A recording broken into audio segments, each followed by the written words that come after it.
أثناء النوم تسترخي عضلات حلقك كثيرا مما يؤدي إلى تضييق مجرى الهواء. أثناء الشهيق والزفير يواجه الهواء صعوبة في التحرك إلى أسفل حلقك الضيق، بينما يدفع جسمك الهواء إلى الأسفل، فهو يجعل الأنسجة المريحة في حلقك تهتز، وهذا يخلق صوت الشخير المألوف. وعلى الرغم من أنه قد يكون غير ضار، إلا أن الشخير الشديد يمكن أن يكون علامة على نقص الأكسجين. سؤال: هل تعاني من الشخير؟ حقائق عشوائية.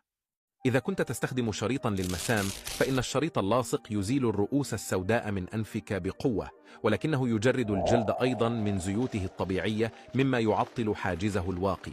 يؤدي هذا إلى إنتاج الجلد لمزيد من الزيت لبناء الحاجز الاحتياطي مما قد يسد المسام، وإذا قمت بذلك بما فيه الكفاية فقد يؤدي ذلك في النهاية إلى ظهور المزيد من الرؤوس السوداء. سؤال: هل تقوم بإزالة الرؤوس